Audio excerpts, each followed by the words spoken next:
Gander Brewing Company, the only place you can watch it and taste it. We are tasting it, aren't we? At Northern Monk. It's nice to be here, isn't it? What are we doing at Northern Monk here, Jack? Well, we did enter a beer in the community brew, didn't we? Yes, there's a community brew, but obviously we're at Brew Con 2019. First time it's been up in Leeds. Fantastic venue to have. Be anything beer related. So yeah, we've managed to get live. We were here yesterday. We recorded some videos. You'll see those out on YouTube and Facebook. I think that's where they went predominantly. And we made some lovely friends yesterday. Did a talk yesterday. Yeah. I hope that doesn't surface. See the Longmate yeast guy. Longmate yeast guys, yeah. Amazing talk yesterday. We're hoping to have a few more people on today. We've got the Worcester Homebrew Club, who I can see just off camera there. We have various pods around. We should invite Lalamond on as well to talk about yeast. Yeah, he loves his yeast, biochemist. He was Crisp. talking about esters and how Yeah. excited him. I was like, ooh. Yeah, he was a bit of a chemist, that guy, isn't he? And you were getting excited by the things he was highlighting on his board while we were going to see. It was an ester bond, yeah. William from Simply Hops. Yes. He is a comedian. He should be a comedian. Should be a comedian. Yeah, he's not a comedian. He's actually a very learned gentleman. Yeah. And he's just hilarious. Yeah, he is hilarious. So we'll try and get him on later. Oh, hang on a minute. We need to click on live, don't we? Yeah, we're on air. There we go. Sorry about that, guys. We're now live.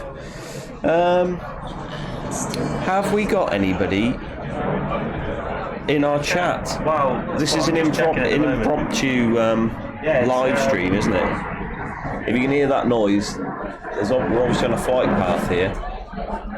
Nobody seems bothered about that. Drinking away nicely. We should have brought a second camera so we could set up how busy the venue was. Yeah, it would be cool to have like a camera looking down and out at everything. So next time we will do that. Some Apologies. Balbins being made, smells incredible. I'm tempted by them all weekend. I spent £20 there yesterday. With discount as well. Yeah. With discount, yeah, exactly. What are we drinking here, Jack? We're doing a bit of a tasting comparison here. Oh, we're live. Are you watching us live? Yeah. Yeah, we're looking good, I think, there. Yeah. One viewer. Who's the viewer? Who is viewing us? Hello, say hello in the chat. I wonder if it's those three down there. It could well be. Twitch Inception. It could be. It could be watching us live. Oh no, it's me, obviously. We've got two viewers. Two viewers? Yeah. If they look over in a minute and see. Yeah, because a lot of our viewers are here today, aren't they? So that's odd. But you might be catching this back on the VOD. And I just thought we'd do an early live stream just to show you, or just to give you the atmosphere early on in the day. A little catch up with what happened yesterday. And yeah. All things what we did yesterday. Because it was a busy day yesterday. We got back to the hotel and we all just sat there. Yeah, we did have a sleep. We had a long drive yesterday. We had a long drive up and a long drive down. I can see the Worcester Homebrew Club guys. They're off for another beer by the looks of it. So that's good. I will tell you, so we'll catch up from yesterday. That's a really good idea. I'm going to give you the atmosphere first of all. So it is 2:15 on the second day at Brew Con Leeds. And I think this place gets quite a lot of regular drinkers in it. There are people here who just like to come and sit and have some beer and have some food because it's a really nice space. It's sort of like an old industrial area that's been converted. It's I was talking to a bloke yesterday and it's his local. And what a local to have. Yeah, it's lovely. So there is local, there's a few dogs around, locals, and then interspersed with that is people who are here for the competition, people who are here to visit the convention and speak to some of the people on the trade floor. And it's just a really nice environment to be in. And Leeds, we went for breakfast Leeds this morning. Yes. Went for a full English breakfast and then... It took us a while to find somewhere. Yeah, we had a bit of indecision about where to go. And then we had to nip into North Brewery. North Brewery, yeah. North Brewery. On the way. North Brewery. It's all north up here. but it's warm up north. Got a lovely imperial brown, didn't you? I did. I had a fantastic, called Mr. First Brown. beer of the day. We've gone for what 9% in this, wasn't it? Probably before 12 as well. It's terrible, isn't it? Yeah. Wow. I'm not going to drink too much today. This is my second. Wow. I thought that. You had a shot of tequila, didn't you? Yeah. Well, okay. We had breakfast and we went to North Brew and I had a mango. I saw a mango and I was like, I know what we've got to do. You tasted Try the that mango. Yeah. See if there's any mango in it. See if. Because we're doing the Mango and guava, so it was more guava than mango. Nice. I'll let them get away with that one. And then, so after that, we came here, back to Brew Con for the second day, Saturday. Better weather today, isn't it? It is, although it was nice yesterday until it rained. Yeah, it rained and put a bit of a damper on things, didn't it? Yeah, we were mid-interview. So Mid-interview, yeah. raining. You'll probably see that on YouTube if you follow us on YouTube. If you do, make sure you subscribe. Chris from the Grainfather, who works as a lab technician, which is really interesting. Yeah, we've been learning some stuff today. Yesterday. So actually, should we do a summary of yesterday? So we did have Grainfather. We came in after breakfast, went up to the refractories, their little bar that they've got in the Northern Brewery, and the manager of, I think it's Ted. It seems like he's head brewer or whatever he is. Todd. Ted. Ted or Todd? Ted. I've been calling him Todd. It's Ted. Sorry, Ted. Is it Ted? Is it even Ted? That's Don't know. tequila's gone to me. Anyway, he throws the tequila shot. It's like this morning. Hello, Sarah. Sam. Sorry. That's another name I've got wrong. Terrible. Well, that's it. I've got Sam and Sarah mixed up. Okay. We've got Ted and Todd mixed Sam and up. Sarah. To exhaustion. Well, yeah, we're live I think actually, you so should- say hello. Hey, okay, right here. Yeah. You should be offended. You should be very Tell me offended. the wrong name. Well, we just couldn't remember what Ted or name Todd's was name. Ted. We were talking about getting names wrong, and then you walked past, and I got your name wrong. you do it on Apologies. purpose? No, yeah, I did. Maybe. You can come around and see what you look I like. wanted to know that I'm really looking at it. So that's what. Okay, cool. That's And then good. you'll see it back. So we're just talking about what happened yesterday. So we came here, Run through what happened we set up. We had an interview with Sarah. Actual Sarah. Actual Sarah, yeah. Watch that And that's on our probably Facebook. where he's got confused. Yeah. That's because I'm 2 beers in and it's only, 20 past 2? 2, yeah. It's okay. I like these. They're nice. Actually, There's a in our story behind set, this is the piece of wood that came from, I showed you a picture of our set yesterday. Yeah. And these are backlit, so we took these out and then filled them with epoxy and then lit them up from behind. So these are the the... colourful eyes, that's the cut. Those are the eyes. Yeah. Oh, I thought they were like strange flight holders or something. Yeah, or like rabbit ears. Tell you what, Yeah, Yeah, like man. maybe you could like. Yeah. I don't know why you would ever do that, but That's what the eyes were there for, I think. It's weird how it Old pint fits a glasses. perfect Yeah. pint glass in. well. Put some IP on that. yes, that was Sam. She is. What is she? Event organizer. She's the event organizer here for Brew Con Leeds, Brew yeah. Con, yeah. So she works directly with Brew Con, doesn't she? Yeah. And there's Ruby, which you'll see on our YouTube channel. Tune in. She's sort of event organizer from Northern Monk, yeah. So we're obviously working together. And yes, in 10 minutes' time, we are doing a tasting of our white IPA, which has cardamom and lemongrass. For that. Yes, That's how we went on, how we got on. it's on Facebook. It is on Facebook. We're a bit gutted. I think we went into a group with a beer that is pretty good, and we came runner-up to that beer. I'm hoping that beer is the overall competition winner, Yeah. and we lose out to the competition winner. The way it worked was we came second place in our group to, I can't remember who it was to. It was, I think it was Thornbridge. No, it wasn't Thornbridge. It was Yorkshire. York. It's a big brewery. Yeah, it's a in big second brewery. place to. Then and then we go into a head-to-head with another beer. No, all of the runners-up were placed into a next round. Yeah, and I think it was a head-to-head in those rounds. I see. So they tried 2 beers next to each other. I'm not sure which one we were pitted up against. But any road up, we did well. We're happy. We got some good feedback on the beer. We're going to do a tasting of it. It's very good. Well, we're going to do a tasting because we've got some of it left over. We're going to do a tasting in 10 minutes. So we're going to have to wrap up in a minute, and then you'll see us probably live on Instagram doing the tasting. That'll be up on the trade floor, as it's called. So all around it's all the bits of kit and equipment. Oh, should we drag you on? Come on. Come on. In you come. In you come. Come on. You're on air, lad. We are on there. No. Yeah, come in. come on, Stand come in. in. Have a seat. I'll stand up. Where do we just chill out and Yeah, that's it. have a chin wag? How are you? It's not too bad. We were talking about you actually. Oh no. We found you hilarious. We thought you should be a comedian. Really? Yeah. What, from honesty towards people's mistakes? Or? Yeah. Actually quit the day job and become a comedian. No, I'm not that funny. Even though I have already been told before I got like a face for radio and everything, it's I feel as though I should really stick to just doing what I normally do. Yeah. What is it that you normally do? Yes, tell us.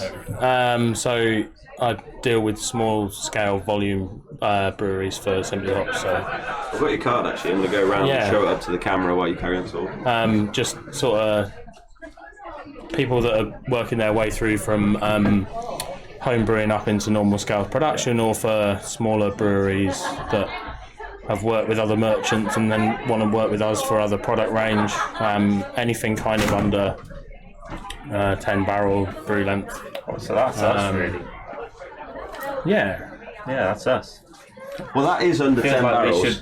Feels like we should have this conversation. Are you going to come to Worcester and see us and set a time on Mario Kart for us and be a special guest? I could try my best to come over, but yeah, for sure. That'd be wonderful. I'm not very good at Mario Kart. There's some people that aren't very good that have set Is it like aside. green shells and bananas, right? That's what it's all about. Yeah, it is actually, yeah. But this is a time trial, so there's no green shells and bananas. It's just you and the track. No mushrooms. Spirit. Oh, There is mushrooms, yes. There is mushrooms. But someone had a bit of controversy. You can't with the use too many in mushrooms. one go. So we had to too many. discount You the get into time. trouble if you use too many mushrooms. They got a bit at the same time. angry and a bit upset. Why is that though? Like, surely it's free for all. Like, if it's on the track, it's on the track. Then, like, it's their fair game, right? That's Wow, yeah. Wow, no. yeah. Well, we went a different route. We put in some One limitations. surely it's for like a it. wet lap on the top of the air track. Like, some people were really, really fast on that, but then it rained and they were lower, and you think, oh, they should have been faster, and then they'd come back, and then They proved how mushrooms shit is they the were. same logic. Like, Yeah. Yes. We need to come and see you as well, actually. yeah, you We'll should. bring our cameras and lights and... Yeah, you should come show down us and around. do some stuff with us. So the building we've got has got a pellet mill in it, and we have some other sort of extract production stuff, and some big fridges full of bales of hops. And I'd love to see that. Actually, I think people would be really interested in that, because we were at the talk yesterday and heard about how the pelletizer works. There's not much on YouTube or anything really online that I found you could watch physically. Everything. well, it's quite enclosed. It's a load of brewery tanks, but for hops rather than like a brewery. But So what actually happens? You get a big bale of hops that's harvested. yeah, so a bale will come in, and then that either then gets cut up by basically a big combine harvester blade, and then it goes onto a belt and gets homogenised, and then thrown into a tunnel with a big ram on it, and that slams it down into a pack of 5 kilo hops and they come either from Europe in 60 kilos or from the US in 100, because health and safety doesn't matter apparently for lift weight. But you're talking a bale is like a metre high for 60 kilos, about 1.5 metres high for each bale, so they fill up quite a lot of volume and space and weight. But then for pelletizing, what they do is they take those bales and they put them into a big hammer mill, and that throws it into dust, and then that goes into a pellet mill, and that comes out as like the pellets that you have, obviously.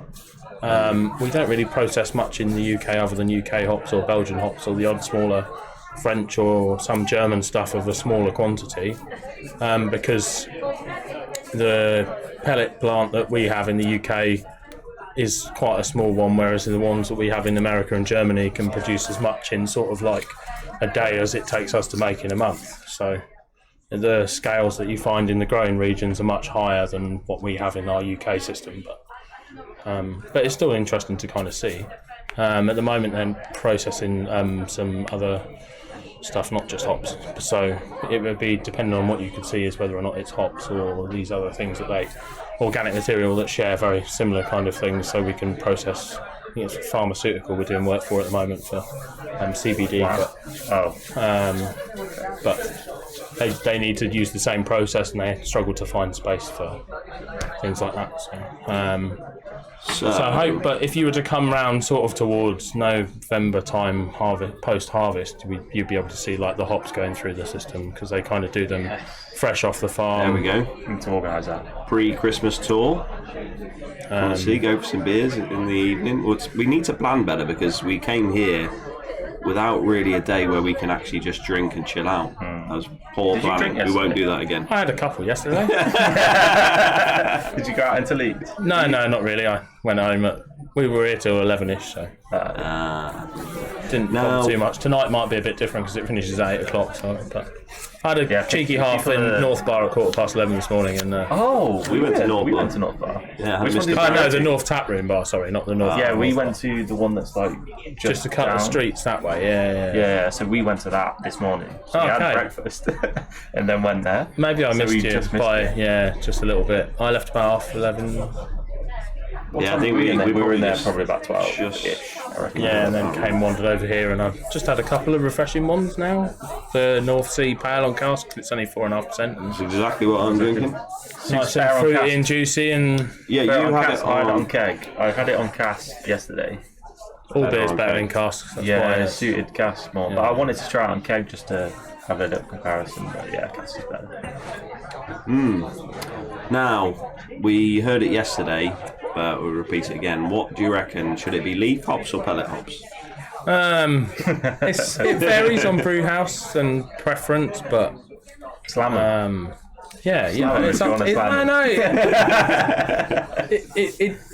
if you're a brewery that is pushing forward more modern style beer and you then use other ingredients that are produced in a modern way, then why would you use hops that are supposedly meant to be traditional method? It sort of breaks the point of one of the things that because we show everything here, and when we show on camera, we'll show sort of leaf hops, which look that's fresh and that looks like it's looks like a hop, but then you show pellets, which looks to a naked eye maybe like sort of rabbit food. Yeah, a lot of people say rabbit food or drop-ins, depending on who makes them. Yeah. But obviously there are a lot of advantages to using pellets over leaf hops. Yeah, efficiency. You get more alpha acid out of it and more flavour and access to better flavour. Because the idea of the flower itself and of the cone is the leaves are there to protect your lupulin. So regardless of you boiling it or whatever, you'll never quite get everything out of that product that you want it to be. The plant is naturally stopping you from getting it. The lupulin is exactly what you want from the hop. You don't need anything else from it. There are oils and other compounds in the flowers, so that's why it's important. Right, Craig. How's it going? We're live at the moment. The camera's here. Come and say hello. The talk. You'll need to head around this way and then just in front of the Balbon store. Yeah. That's all right. See you in a bit. That's right. So the cone is protecting it, whereas if you then hammer mill it and throw it into a pellet, and the pellet will then break up once you put it in the boil, you'll have that access to that throughout your beer, and it makes it much easier, much more flavour. In theory, you could use less. That's kind of why they invented it. If you were producing big beer, that was kind of the point, is that they could use less volume with a better efficiency, with better access to the hops. They could then buy less hops. But with craft beer, you always want to push the aroma, so you would use the same amount and you'd get plus flavour aroma. That's kind of where it comes into place with dry hopping, the same way that the new pellet formats were designed to kind of increase efficiency, increase flavour.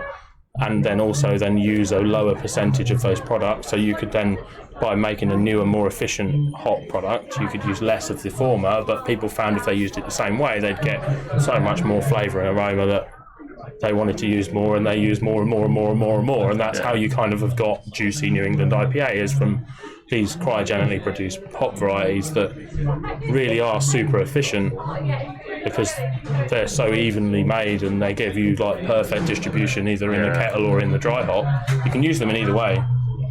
They work just as well with that greater efficiency, but you could use less and you would match the same kind of flavour as you would either with leaf or with a normal T90 pellet. But it's kind of that evolution really. If you want to make modern beer, why are you limiting yourself so much with such an old format? If you're going to make a copy of a heritage IPA with all of your recipe spec with like crisp Chevalier malt and then like a London ESB from Lallemand yeast, you've got those two like quite heritage other products of like an 1800s barley variety and also then a yeast strain that can be dated back to sort of 1700s. Fine, use leaf for that beer, I have no problem with that. But then if you're going to make a New England with some especially bred like clear choice barley and all this stuff that's really had lots of like development and growing work into it to make that the best thing it can be in a modern product, and then you use leaf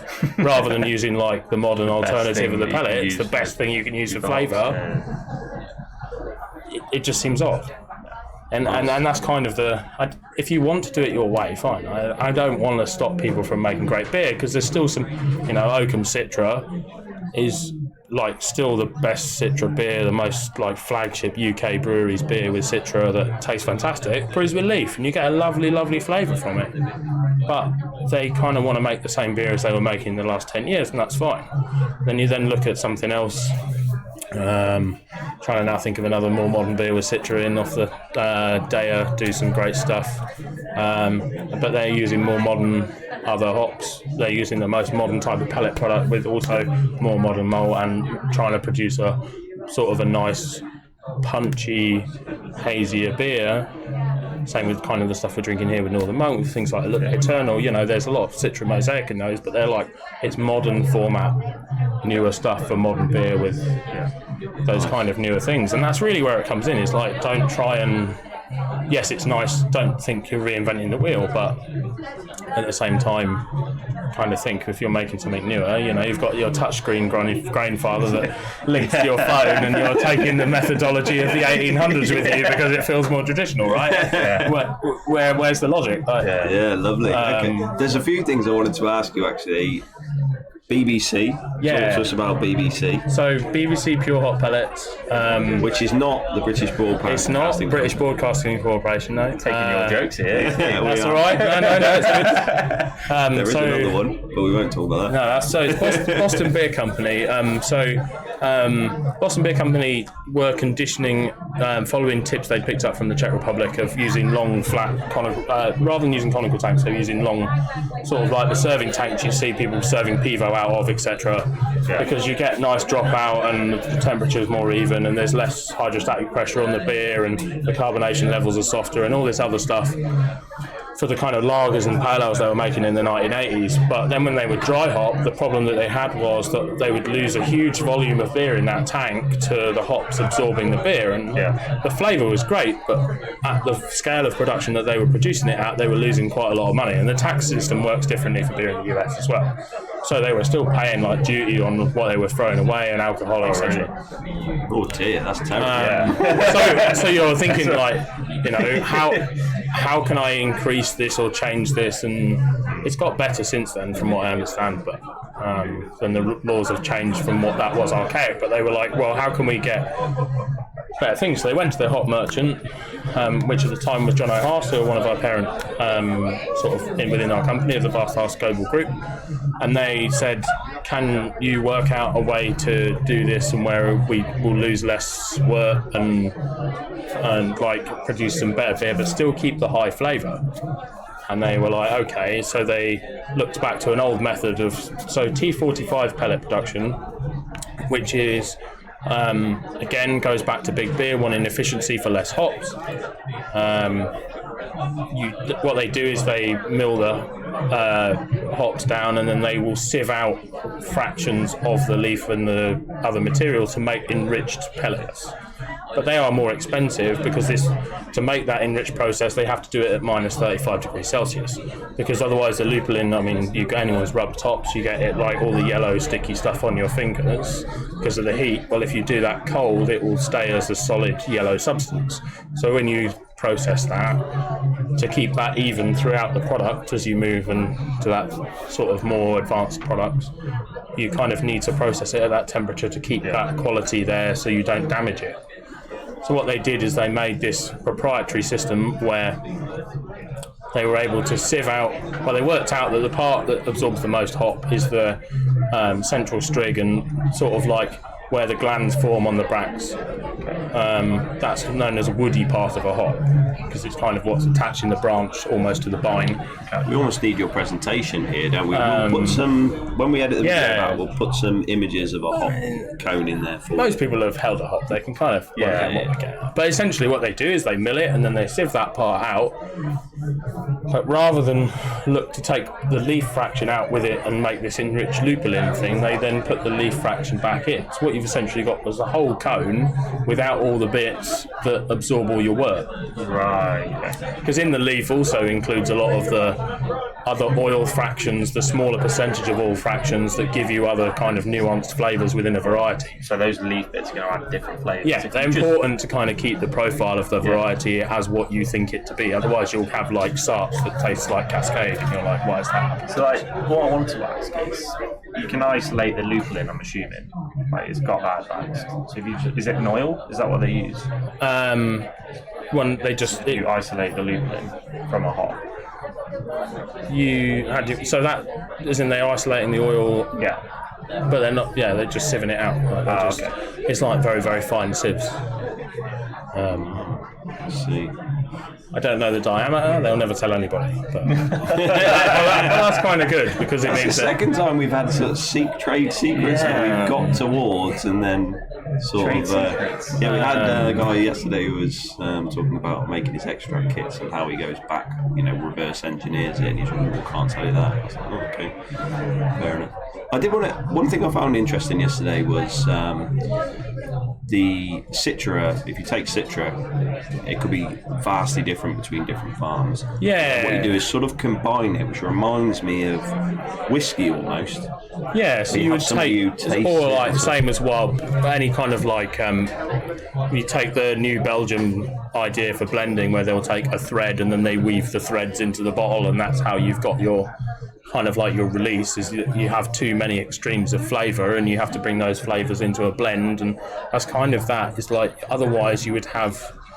So some breweries will look to select top bales from the farm and they feel like they want that particular flavour, but so they will have no fluctuation. But there is always the danger that as that ages, it changes its flavour and then you get the wild extremes.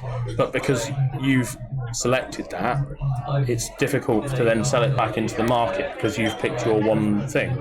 With a blend of hops into a pellet, into a certain batch of pellets from various farms, they will match up their very best to kind of hit the specifics of a varietal flavour, so that your beer is as consistent as it can be year to year to year to year to year. Leaf, they will select the best they can from that set of leaf. So they can't blend it, but they will pick the best ones that don't have either very, very, very Citra or sort of Citra. You will never find that in leaf. You'll always find the middle ones.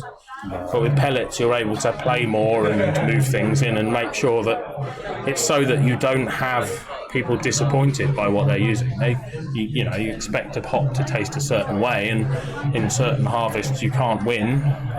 Sarts last year suffered from that. It picked up a load of more grassy notes than it normally has and was less citrusy, but they still blended it to make it better than it was in certain regions where it really had no oil or it had loads and it wasn't right. And that's kind of the danger of provenance. You pick one area and it will always have, yes, it has terroir and it has like that region's flavour, but might not actually be what you think it is, and it has what you want it to be.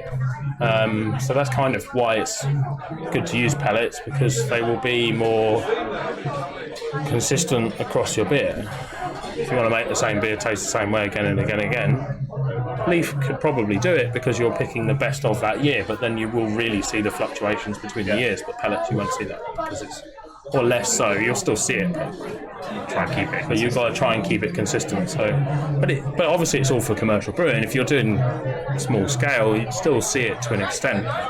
Does that mean we can go over to America, brew the same recipe but with different citra hop harvests? And it'll all taste different. Yeah. Yeah. It's an interesting video. You're trying to get a free trip to America on the company. I think you are. That's what's happening here. Doing it for the people. Yes, okay. Doing it for the people. Let us know if you want to. If you want to, I think resounding yes would be the answer. Yeah, that'll be an interesting beer to try. Actually, I'd be interested in trying that. What, just It go, doesn't have to be just citra. You can do it for all. ooh, and then we could go to Europe and get some bean hops as well. Wonderful. I'm trying to think of I mean, you can do it with, I don't know, if you were to find people, so everyone will grow in their garden some hops nowadays. You could do it even with green hop, like from different gardens. It's the same logic. He's growing hops, isn't he? Yeah. he's growing his own And hops. then Mike at home, he wanted to grow some hops. Yeah, well, we've got a viewer who watches who wants to grow his own hops. But none of them will taste the same from one town to the next or one garden to the next. And They're living things, aren't they? They're hard to control. but if you were to put them all together, you could probably kind of get what you thought. It's just that between everyone's. That's why when you make like with Manchester's hop growing project, they'll get a general kind of Englishy hoppiness from it. But if they were to brew their own specific beer, they'll get like extremes of flavour across all the different things, even if it's all the same one hop. You see that a lot. So I help organise a camera festival in Kent. Well, we have 40 green hop beers from all the breweries in Kent, and it's real terroir, and it's all produced within 6 weeks. And we drink it within 6 weeks of it being brewed. It was picked and put in the beer within 12 hours, and you can have two beers both picked from the same farm, two random breweries, totally different. And that's kind of the thing, because it is that. But then you drink their standard version of that beer, and it tastes the same as, or the flavours are the same as one to another. So like Thornbridge and 5 Points are now doing, they're called, well, Thornbridge are calling it a English cellar beer, but it's a bitter. And 5 Points are releasing their best bitter, but it's clever. It's a good way of like spinning it. I don't disagree. It's just people are getting confused about what it is. But they both use the same hops from the same farm. They taste very similar. But then if they were to do that as a green hop beer, they would probably find that the flavour was totally odd compared to the two beers because of the time frame and where perhaps the vine was picked and the style of the beer. And that's kind of the thing. You would get that nuanced flavour between that time frame. I wanted to ask you about the creative products, or new products, or things that are pushing the boundary right at the edge. Yeah, so the creative stuff is essentially, so it started off mostly with one of our blends called Yellow Sub, which was a replacement for Amarillo in the year that Amarillo all tasted like onions. No matter what people did, Amarillo tasted like onions. So we took a load of other hops. Some hops, doesn't he? He puts his nose in and he goes, onion. Yeah. And so they took a blend of hops, no idea what they are, but they smell and taste like Amarillo when you brew them. They also taste quite a lot like Mosaic as well, but they have quite a big red berry hip, and then they have a big spicy kick as well, like you would get with the Amarillo. It works very well as either too. If you can't get either Amarillo or Mosaic, it's a good addition, so long as you try and like aim it up with another hop that tastes quite quite berry-esque. You can use it quite well with in replacement of Mosaic. But essentially, what you've got is there was the need for the market to have a kind of a substitute for people that wanted to use it in their beer in that way. And then from the back of that, they went, well, people also ask for like a peach beer, but we can't always find stone fruit peach flavours in US and Australian hops without contract. So they made Fantasia, which is a creamy, peachy flavour. Fantasia. So what is it? What's it come as? Comes as the same as a normal T90 pellet. Yeah. You add it and dose it the same as you would any other hop, but you will get that flavour. But if you're specifically looking for a certain flavour or aroma in a hop, which is what I'm going to talk about today, you want to try and pick those flavours and pick your hops based on the flavours rather than going, I want mosaic in this because it's going to be like a mosaic New England IPA. Yeah. What you should actually say is, I want quite a red berry or a green fruit, like there's either a kiwi or like a softer citrus fruit, or like pears or whatever, and you base those like identified fruit flavours around, then find your harvest guide of what the flavours are in each hop, and then go through and go, oh well, that one's got quite a lot of that and I can buy that easily, whereas I can't get any mosaic. That's how you kind of, and that's why those blends are there. They're there for you to kind of look at it in that way. Oh, I can't buy a passion fruit hop, it's all sold out. Oh, I'll use TNT, that works quite well, has an explosive hop flavour in the beer. A little bit of a corny name, but it works. TNT. Oh, I missed that joke. I've just got it. That was slow of me, wasn't it?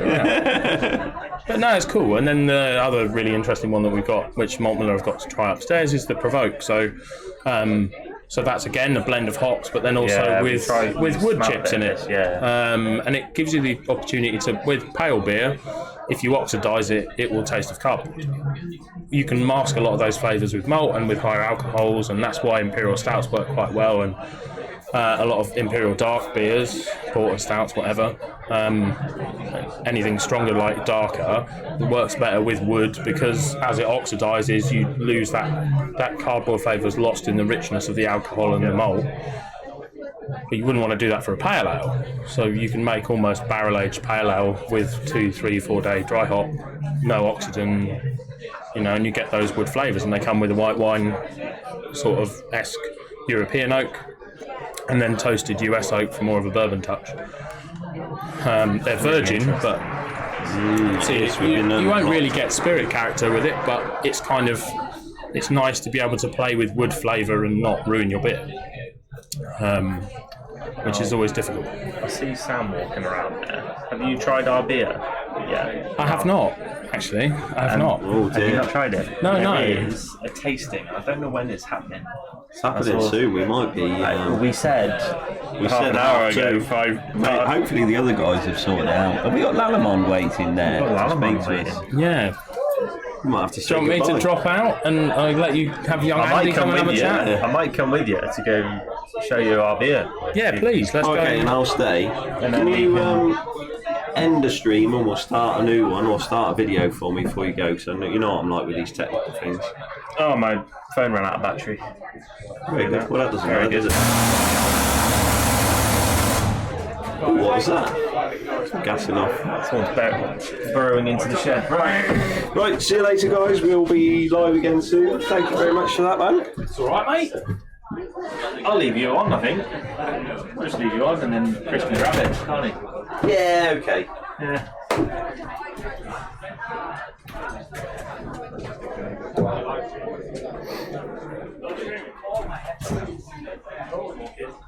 Right, guys, I think Andy from Lalamon's going to come on with us in a minute. He's waiting outside. Well, that's just Steve.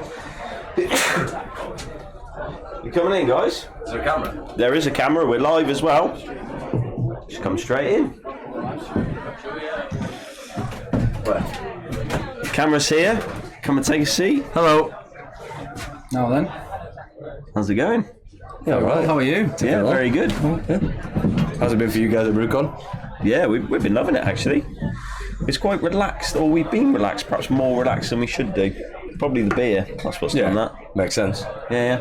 So what have you just been doing? Brewery tour today. Mm-hmm. And did that another go? one. It went really well. It was a nice crowd. Yeah? Yeah. It's always interesting doing a brewery tour.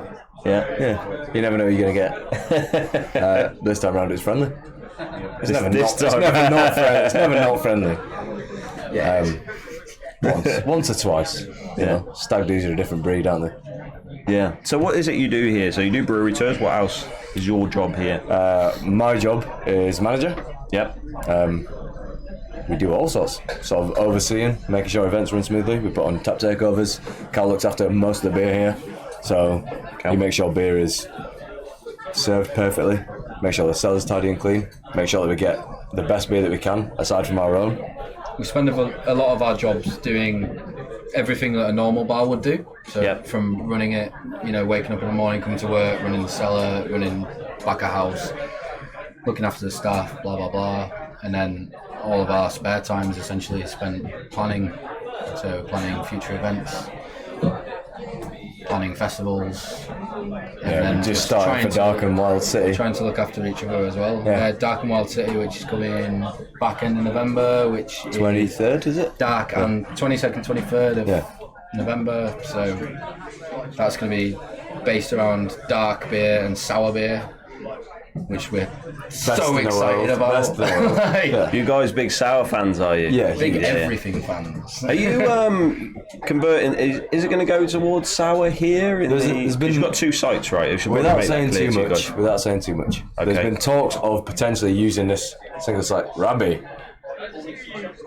Livestream. Yeah, I shouted you. Yeah, I didn't know where you were. I thought he was on like the live stream at the same time. Like, did I see it? There's talks of potentially using the site for souring, but it's a big commitment to make. We still do some of our alcohol range here that goes in keg for local distribution. Yeah. So there's a potential to use it for that, but it's a big commitment to then lose, 6 FVs, 6 conditioning tanks for the sake of a cool ship. Yeah. It's one of those. We'll see what happens. But beer is trending towards sour, becoming more popular. It definitely is, yeah. And we've always been trying to follow the curve, and even actually quite a lot of the cases kind of paving it, especially in the UK. New England IPA is one of those things that I think we ourselves and Karl will help champion as a UK style. But yeah, I think sour is definitely on the cards. It's something that like the guys in the brewery are really passionate about. Like Fraser, who's lab tech, he's mad on sour beer. Yeah.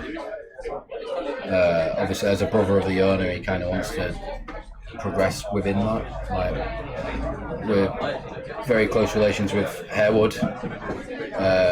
He's a big investor of ours, and they've always talked about progressing in that sense on making it more worthwhile and going toward using their facilities over at the house towards souring. So it's something that might happen in the future, and it's something that we're all excited about. Yeah. So I guess maybe it's another just site that might be a sour site. It's just time will tell, really. Obviously, beer goes in trends. Currently, we're sat in this hazy New England juicy phase within beer. Moving towards fruity and juicy. But from years in working in beer, it's becoming more and more apparent that people want fruity sour beer, or just sour beer in general. So I think so. With 3 brothers, Jack's just coming back in now. Jack and I are not. Lee's a big fan of sours, and I think he's going to try and take us on a sour journey. So we need some gateway sours. I tried the cherry bakewell sour that you got. I was like, got it straight away. Exactly what it was. But it only got released yesterday. Oh, did it? Yeah. Brand new. Yeah. As fresh as it can be. Yeah. It's a good. Really good beer. Just cake in a glass. Yeah, we call them. We tend to call them rice seal beers, don't we? If it says it's Bakewell, and then it tastes exactly like a Bakewell, it really is. You know the smell. So we're doing mango beer as well. Yeah. I think the thing with sours is you just have to. As I said to you before, it's like anything, like you grow up, you don't like olives. Nobody likes olives when you grow up. Yeah. Nobody likes coffee when you're growing up. Show me one kid that likes coffee. No one likes beer when you grow up. But this is it. It's an intense flavour profile. How often in your life have you ever bitten into a lemon and been like, yeah, this is the best thing ever? Yeah, it just doesn't happen because you're not exposed to it. You're not exposed to tartness as your general palate of eating. Growing up in England, all you get salt and bland, and the occasional curry. There's not really a curry, is it? Let's be realistic. That's why a lot of people don't like Negronis. There you go. Yeah, I didn't like Negronis until about a year ago. I didn't like red wine until about a year ago. My palate just grows naturally, and the more you try something, the more cigarettes you smoke. Hi Brian, you want to come over here, Brian? So right now we've got Brian, who is one of the first people to start with Northern Monk, our head brewer and recipe writer, one of the founders. He's going to come over, aren't you, Brian? He is coming over. Being dragged onto camera. Nice. That's how I dip out of here. Yeah. It's been a pleasure. Oh, you're going to disappear, are you? Yeah, One in, one out. All right, guys. Thank you very much for coming on. Nice to meet you. The brew tour went really, really well. It was lovely. Come on in. Beautiful. So we've got Brian, co-founder, head brewer, recipe writer, everything else in between. You've had a fantastic introduction. anymore. Come and have a seat, man. Yeah, come for Cheers, Brian. I was going to join you. Oh, Jesus. He's left you on your own. Brian, how you doing, man? Welcome. Cheers. Cameras here.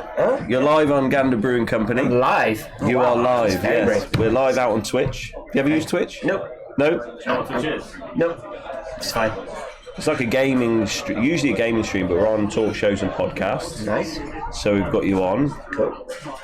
Tell us about your story at Northern Monk. Oh, see, that's spoilers. I got the keynote later on. So. Yeah, so I've been roped into that. When is that? 5:30. But yeah, that's kind of. I got. I don't think the tent's big enough for that. Apparently, it was pretty full just now for Andy's, and I say I was always going listen to Andy talk from Lucif because he's always got a good story to tell. Yeah. There's been some really good speeches. Yeah, There has. there is. I know the guys. Do you get nerves for speeches or not? I'll see how I feel later on. I've done a few. Kind of get the hang of it. My issue is very fast speaker, very bit of a mumbler. And then I've done a few of the Brewers Journals ones, and I think the first one of them again, same deal, 20-minute slot. I think the first time I went over 45 minutes. So I've got the hang of keeping it brief. But I had the it's second good. one Like, yesterday, and I was a bit nervous. Yeah, Like we but- do this every week, and I'm getting more and more confident. But Yeah. when you stand in front of people, it's different, isn't it? Yeah. Obviously, I've got used to that now, so it's a bit easier. Well, this stuff's Yeah, a bit more intense. Yeah. I was like, I wanted to read through my talk this morning. So my girlfriend's like, all right, I'll sit and listen. I'm just like, do you know, you leave the room. I'm just going to talk out loud to myself. 'Cause Yeah. I couldn't give a talk to my girlfriend. I record it on my phone and then play it back. Different That's what I context. do. So that's, I was just wanting timing, really. Just not liking the sound of your own voice. Yeah. No, I I'm was mostly sort of concerned over about that now. timing. So, but no, it's good. Like people like like Will from London's and Longmate guys. These guys do talks for all the pro brewer, all our conferences and stuff. So you've got the main people here talk on the top of the homebrew level, so it's really cool. So it's basically all on. Yeah. So it's spoilers. I'm basically, but I So without spoiling too much, I know. Right? tell us. No, I did. Yeah, no, I got like 2 emails. Like the original email from Simon was like, you sort of made like a non-monk thing and just why brewing's great. And then like the one I gave you last week was like, why does homebrewing matter? So I'm like, well, which one am I doing? So I've done a bit of both. So I've told a few stories from our early days because I did a little bit of home brewing, and obviously quite a lot of our brewing team have got homebrew background too. So What did you brew on? so I don't know if Chris ready? My mate, I got a mate right here somewhere. I had to message him literally Thursday night saying that he's still got pictures of our old kit because I got this speech to do, and he's like, "Can I get involved?" But no, we literally, it was his mum's old cool. We got a cool box of his mum, about 50-litre one. I intercepted a tea urn from my parents, which we were putting in the bin because it just didn't work. But Chris rewired that, and then we made our own like immersion chillers and filters and so on, little manifold. I say we, and even now my DIY skills are basically IKEA furniture. So Chris did all that, and then he was like, right, what we're going to brew. So I did it all the way around. I did a bit of pro brewing before I went home brewing. So I was lucky enough to basically get paid to travel around and just volunteer at breweries. So that's how I learned to do it. I used to brew under the title Bitches Brew, because I was the brew bitch. I used to do people's mash tuns, but we didn't want to get sued by Scottish punks. So I did Bitches Brew, but when I came back from a bit of travel around, me and Chris started doing a bit of home brewing, and I'm using all the experience of my many months of mash tun digging. I was like, we need to be sensible, we need to learn our kit. So let's just brew some 5% pale ales, single hops, learn a little bit about different ingredients, keep it sensible, and once we've nailed it, we'll get a bit experimental. Our second brew was a pumpkin ale, and our third brew was a raspberry stout. Nice. It didn't last. Nailed the plan. We nailed it, absolutely nailed it. So we did that for a while, but even when we set all this up, we inherited the flat side. It'd been like a study centre, like key skills course that they send unemployed on and stuff. But it'd been empty for a few years, so we stripped everything out, sandblasted it, and just returned it to its former glory. Again, we had contractors doing that. Me and Ross helped occasionally. We do like a metre square in a day and be like, yay, we're helping. Nice. So I was like writing recipes, ordering equipment, realising I didn't actually have a clue what I was doing, but actually running a brewery. So I did strap myself from that. Absolutely, Ross let me go and splurge a lot of money on More Miller, and I trying out some of these recipes at home. So out of the 4 beers we launched with, we had like True North, which was a 3.7 cask bitter, we had Monarchist, which was like, I think it was 4.5% pale ale, which went through various different hop changes. We had New Orleans IPA, and we had a porter called Chennai, and all bar the Monarchist got tweaked and adjusted on homebrew level before we went commercial. And then our first ever double IPA, 822, again, did all the homebrew kit first. And it owes a little bit to when Chris's freezer got too full and he couldn't actually eat anything, pull out all the part bag of hops, chuck them all in, just chuck them all in the Dickson big double IPA, and we called it Emergency IPA. And it was just like loads of cheesy hops and crystal malt, and it was pretty grim. I imagine. Do you use that anymore? Do you use a pilot kit to test recipes? No, we got one for a bit, but no, we do just do it all on like 12,000 hectolitre batches now. So You're probably pretty dialed in. You probably know that kit more than you know a pilot brewery. well, I say we know our kit. We've got a lot of experience working with different fruits. Kind of learn how which ones need more, which ones need less. But we've had issues like the way that the pectins can react with proteins and hazy IPA. We've had a lot of beers dropping bright in pack because of the pectins and stuff. So we've had plenty of issues, and so they don't always work. But yeah, I think doing it for 5 years, obviously a lot of. Have you ever ditched a beer? Many, lots. Like When was the last time you ditched one? probably last time we ditched one wasn't our fault. Ah, okay. No, that's good. So we did brewed a batch of Death Imperial Stout. We tend to brew that one like literally last week of December and leave it over Christmas. That's really popular as well, Death, isn't it? Sarah's. I've not tried it yet. Yeah. That's just that. It's like it's a straight up, no adjuncts, no pastry, impy stout, which is nice. But yeah, so obviously all sorts goes into that. Loads of different grains, but loads of different kinds of sugars. So we put like Muscovado, Demerara, dextrose, just all kinds of different sugars in there, a bit of complexity. So we brewed that and left it fermenting away, and it was just conditioning. I get a phone call the first week of January from one of the distributor we buy sugar from. They say, so Tate & Lyle did a full recall on this batch of Demerara sugar. So we need to. If you got any left, we need to take it back. And if they've used it, it's probably fine. But there might be some mild steel fragments in it. Mild steel frag. So you're ditching. So we use 75 kilos of Demerara sugar in. If you combine the grain and all the different sugars, over 2 tons of grains and sugars. And the sugar went in the whirlpool. So in the bottles, probably gone from the whirlpool heat exchanger. Conical FE dropped into a bright tank, probably 99.9% absolutely fine. Yeah. But because of three bags of sugar, we had to dump 6,000 litres of Imperial Stout in January, which is never the time you want to be. That's £40,000 worth of retail value. So. And it's quite hard to get hold of that beer now. I can just see people at home, beer fans, just thinking about 6,000 litres of it. Of that beer, which is probably we got like 5 litres down a shelf in a lab because just in case we did an insurance claim on it and we'll get most of it back. But it's kind of like, but in the end, it's like you don't think we'll ever get the full retail value of it. But if that happens again, let us know. We'll try it for you. Say a disclaimer. So but that's it. But we did last year. I think we dumped 2 beers last year. That would three beers last year. 22. I think all 3 of them were 120s as well. We dumped a beer, didn't we? Yeah, we Brew IPA we dumped. Yeah, it's the first one. It was heart wrenching to see it disappear down there. Yeah. It just didn't taste right, so we were like, well, we've got to get rid of it. IPA, rhubarb sour, and first mango lassi last year as well. First batch we did. Tried any yeast in it, and it was just pure sulphur. That's what we tried. But IPA, and it just didn't. Yeah, just didn't. We just had to dump it. But the grainfather told us yesterday, instead of ditching your beer, you stick the alembic on and distill it into something. Just barrel age it, and then it's yeah. But not with mild steel. But no, probably not. But just I remember when we first started here, the guys that were in the kitchen, they used to, on land clean day, they'd get all the waste beer and make vinegar with it. So, and vinegar in all the dishes. So, there's things you can do. If it's, as long as it's got lots of seal in it. Yeah, that's it. Nice. Okay, wonderful. Right, well, I might let you. We've all got stories. Yeah. I might let you go and get ready for your speech. Right, so. We're definitely going to try and watch it later. I hope it. Not yet. Not yet. I'm on Stranding Edge for a reason, because I'll have a few beers and I'll just get faster and faster. And I love how you're pointing the branding to the camera. I'm keeping my face, so I'm doing the branding. Yeah, that's nice. Trained. The Brewer's beer, 2.8. Chug a few of them on I'd Friday. quite like to see. Have you ever had like merchandise with the hoods? We got dressing gowns. Have you? Yeah. Oh, Got that'd be more good. dressing gowns. I would buy a dressing gown if it had that like monk style loose. Kinda cool. Northern monk, yeah, that would be wonderful. It is. It's just like a brown wool dressing gown with the monk logo on it. Yeah. Kind Class. of. Yeah. Yeah, Love the branding. it was kind of we thought about it for a while, but I wasn't actually going to buy a proper monk brooch, really. But dressing gown, you can use that. It's useful. Yeah, you use it. Who came up with your logo then?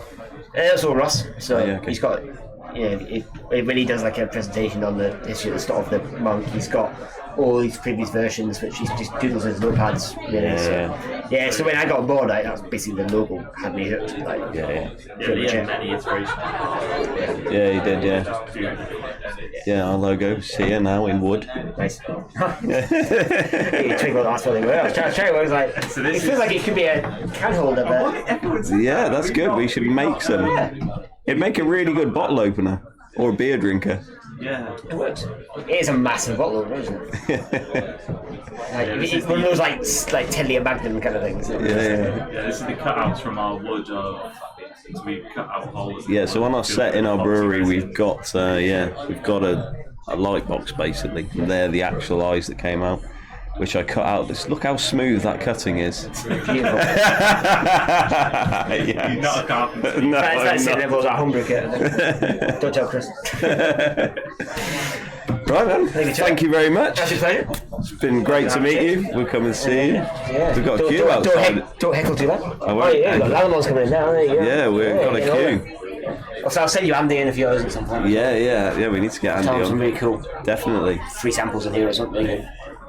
So yeah, awesome. Thank you. Cheers. Right, guys. I think we'll end the stream there now, Jack. I just want to make sure that we've got the best quality videos. So we can end it and then we're going to go to a video. So, Lanamond are due on, guys. Sorry if you're watching live. And we're going to do some videos now. So, thank you very much. Let me